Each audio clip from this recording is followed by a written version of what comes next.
ആ സുഹൃത്തുക്കളെ, ഈ കാണുന്ന ഓർണമെന്റൽ പ്ലാന്റ് ഇത് സൂപ്പർ ടൂണിയ തന്നെയാണ്. സൂപ്പർ ടൂണിയ ടിയാറ ബ്ലൂ എന്ന് പറഞ്ഞ വെറൈറ്റിയാണ്.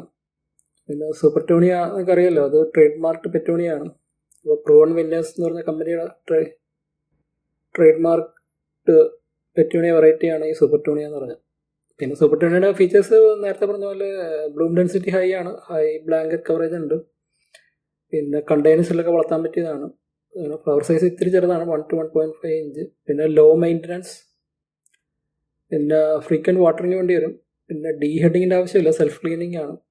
പിന്നെ ഹീറ്റ് ആൻഡ് റെയിൻ റെസിസ്റ്റൻ്റ് ആണ്. പിന്നെ ഫെർട്ടിലൈസർ കൂടുതൽ വേണ്ടി വരും.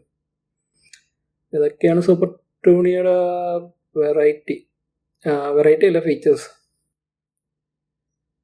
അപ്പോൾ അതിൻ്റെ വേറൊരു വെറൈറ്റിയാണ് ഈ ടിയാറ ബ്ലൂ എന്ന് പറഞ്ഞ സംഭവം. അപ്പോൾ ഇത് കുറച്ചും കൂടി അട്രാക്റ്റീവാണ്. അപ്പോൾ ഞാനത് കുറച്ചുകൂടെ കൂടി കാണിക്കാം. അപ്പോൾ ഈ നിങ്ങൾ കണ്ടെയ്നർ വെച്ച് നോക്കുകയാണെങ്കിൽ സൂപ്പർ ടൂണിയ ആയിരിക്കും കുറച്ചുകൂടി നല്ലതെന്നാണ് പൊതുവെ എല്ലാവരും പറയുന്നത്, കമ്പയർഡ് ടു പെറ്റൂണിയ. ഞാൻ 1 മിനിറ്റോളം കാണിക്കാം.